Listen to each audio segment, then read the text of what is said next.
یا رسول اللہ میری روزی بڑھ جائے، مجھے کوئی بتائیں۔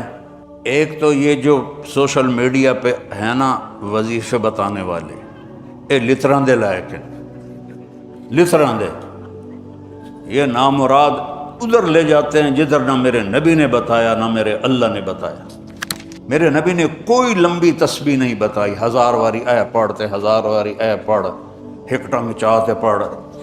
یہ سب کم وقت مال کماؤ ہیں، یہ پیسے بنا رہے ہیں، ان کے پاس تم سے ہم سے زیادہ پیسے ہوتے ہیں۔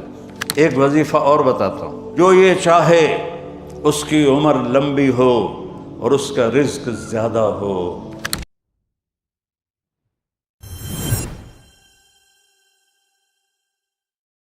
قناعت والی زندگی سیکھو، نماز سے رزق بڑھتا ہے۔ اور ایک حدیث سناتا ہوں، طارق جمیل صرف زبان ہلا رہا ہے، بات میرے نبی کی ہے۔ ایک صحابی آتے ہیں، یا رسول اللہ میں چاہتا ہوں میری روزی زیادہ ہو جائے۔ آپ چاہتے ہیں سارے؟ بولو، ہیں؟ میں بھی چاہتا ہوں، میرا بھی دل کریں دا میری زمین نہ چو ڈھیر کپا ہوئے، ہیں؟ ہم سارے چاہتے ہیں۔ یا رسول اللہ میری روزی بڑھ جائے، مجھے کوئی بتائیں۔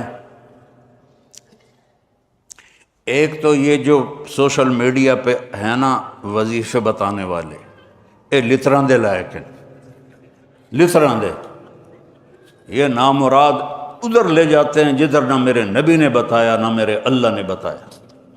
ایک تو ان کو سننا چھوڑ دو، میں اپنے نبی کا وظیفہ بتا رہا ہوں جو ہر آدمی، ہر مرد عورت کر سکتا ہے، چھوٹا بڑا بوڑھا جوان۔ یا رسول اللہ میری روزی بڑھ جائے۔ آپ نے کیا کہا؟ ادم علی الطہارہ یوسع علیک رزقک، با وضو رہا کر تیرا رزق بڑھ جائے گا۔ میرے نبی نے کوئی لمبی تسبیح نہیں بتائی، 1000 واری اے پڑھتے، 1000 واری اے پڑھ، ہکٹاں چاہتے پڑھ۔ یہ سب کم وقت مال کماؤ ہیں، یہ پیسے بنا رہے ہیں، ان کے پاس تم سے ہم سے زیادہ پیسے ہوتے ہیں۔ اور نہ یہ اس چکر میں پڑو کہ جادو ہو گیا، جنوں پھرولو جادو ہو گیا ہے، سایہ ہو گیا ہے۔ بھائی کتھے سایہ ہے، کتھے اتنے جادوگر پیدا ہو گئے ان بے ہر ویلے وہ پھوکی جاننے دے تو انہوں تباہ کیتی جاندے۔ یہ سب فراڈ ہیں، یہ جو جادو ہو گیا اور جادو کے عمل کرنا پڑے گا اور ہانڈی چڑھانی پڑے گی اور پتہ نہیں کی کرنا پڑے گا، زمین میں دبانا پڑے گا، یہ سارے اولودے پٹھے نے، اور تسی سارے بے وقوف ہو جڑے انہاں دے مگر لگے ہویا۔ میرے نبی کا وظیفہ سنو، ادم علی الطہارہ یوسع علیک رزق، تو باوضو رہ تیرا رزق بڑھ جائے گا۔ ایک وظیفہ اور بتاتا ہوں، میرے نبی نے فرمایا، یہ آپ نے خود فرمایا، یہ باوضو رہنے کا پوچھنے پہ ایک صحابی نے پوچھا کہ میں چاہتا ہوں میرا رزق بڑھ جائے، تو آپ نے فرمایا باوضو رہا کر رزق بڑھ جائے گا۔ اور باوضو رہنے کے کچھ اور فائدے بتاؤں۔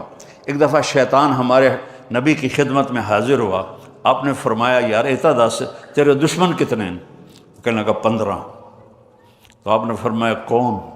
کہ پہلے تو تسی ہو، پہلے دشمن تو میرے تسی۔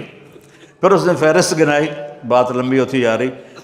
اس نے کہا پھر وہ مومن مرد اور عورت جو باوضو رہتے ہیں وہ میرے بڑے دشمن ہیں، ان سے مجھے ڈر لگتا ہے۔ اور باوضو سو جاؤ تو موت آ گئی تو شہادت کی ہوگی، باوضو سو جاؤ تو ایک فرشتہ تمہارے لیے دعا کرتا رہے گا،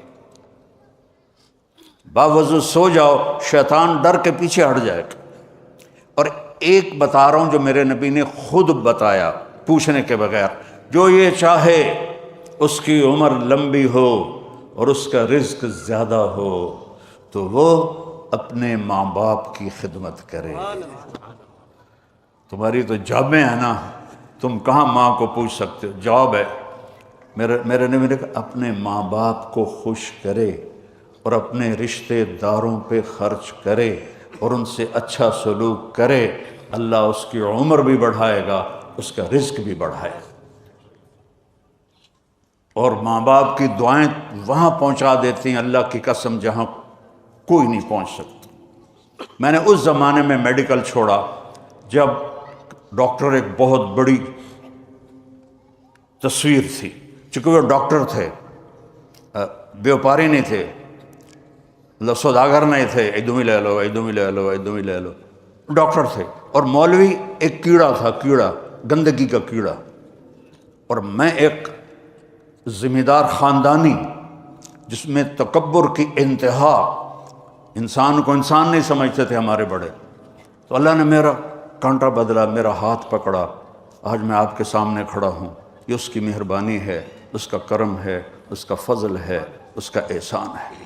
تو میں کالج لائف تک بہت روڈ تھا، نہ ماں کی پرواہ تھی نہ باپ کی پرواہ تھی، تو میرے ماں باپ کو مجھ سے بہت گلہ رہتا تھا۔ تو میں لاہور میں پڑھتا تھا، تو میں خط اس وقت لکھتا تھا جب پیسے مک جاندے ہیں۔ تو ایک دفعہ میرے باپ نے مجھے خط لکھا، بیٹا جب پیسے ختم ہوتے ہیں تو خط لکھتے ہو، کبھی ایویں بھی خط لکھ دیتا کر بھائی تیرا کی حال ہے۔ پتہ ہی نہیں تھا ماں کسے کہتے ہیں، باپ کسے کہتے ہیں۔ تو نبی کی زندگی پڑھی تو پتہ چلا، آپ اندازہ لگائیں۔ بیٹا بہ جا بہ جا۔ میرے نبی نے فرمایا، یہ عورتیں بھی بیٹھی ہیں، کاش میری ماں ہوتی زندہ اور میں عشاء کی نماز کی نیت باندھ کے فرض نماز مسجد کی مصلی پر پیچھے نمازی ہوتے اور میں سورۃ فاتحہ شروع کر چکا ہوتا، الحمدللہ رب العالمین، اور ادھر میرے گھر سے میری ماں کہتی محمد، تو میں نماز توڑ کے کہتا جی اماں جان میں آیا، جی اماں جان میں آیا۔ یہ ماں کا مرتبہ بتایا۔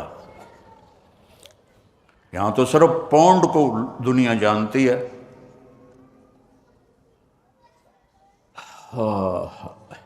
میرا نبی بتا رہا ہے ماں باپ کی خدمت کرو، رزق بڑھے گا۔ اپنے رشتہ داروں سے لڑو نہیں، اچھا سلوک کرو۔ عام طور پر رشتہ دار آپس میں سینگ پھنسے ہوتے ہیں، اور ہمارے ذمہ داروں میں تو ویسے ہی توبہ توبہ توبہ توبہ، اسی لیکا چھک دیتا ہے۔ سمجھتے ہو اس بات کو؟ لیکا چھک دیتا، کیا مطلب؟ کہ بس ہم نے دیوار کھڑی کر دی ہے، نہ اس کو ملیں گے، نہ اس کی شادی میں، نہ اس کی غمی میں، نہ اس کے جنازے میں، نہ اس کی میت میں۔ اس حد تک سنگین ہو جاتے ہیں۔ اور میرا نبی کہہ رہا ہے رشتہ داروں کی سختی کے باوجود اچھا سلوک کر، ماں باپ کی دعائیں لے، تو اللہ تیرا رزق بڑھا دے گا۔ تو جب میں تبلیغ میں لگا، مدرسے میں داخل ہوا، میرے والد اتنے ناراض ہوئے کہ مجھے گھر سے نکال دیا۔ 23 نومبر 1972، یہ تو مولوی بننا تو میرے گھروں نکل جا۔ 2 باری میرے والد اتنے جابر ذمہ دار تھے کہ لوگوں کے پیشاب نکل جاتے تھے جب وہ گرجتے تھے، تو درخت سے باندھ کے مارتے تھے۔ مجھے کہا، اور میری عمر کتنی؟ 18 سال۔ میں خود حیران ہوتا ہوں کہ ایڈی چھوٹی عمر میرے اللہ نے میروں کیویں ہمت دیتی۔ میں کہا نہیں میں مولوی بننا ہے۔ پھر میرے باپ نے کہا اچھا نکل جا میرے گھروں، 2 دفعہ کہا نکل جا میرے گھروں۔ پھر جب اللہ نے میری زندگی پلٹی اور میں چھٹی میں آتا اور میں اپنے باپ کی خدمت کرتا، تیل لگاتا، پاؤں دباتا۔ نوکر ہوتے تھے، نوکرانوں تو خوب نہیں نا، انہیں تو انجن کرنا ہوں۔ تو وہ ایک ہمارے بزرگ لیٹے ہوئے تھے، ان کو لوگ دبا رہے تھے، تو کسی نے پوچھا حضرت کیا حال ہے؟ کہا جی بس میں صبر کا ثواب لے رہا ہوں اور یہ تھکن کا ثواب لے رہے ہیں۔ تو میں اپنے باپ کو بڑے دل سے دباتا، تو مجھے میرے باپ کی دعا لگی۔ وہ کہتے پتر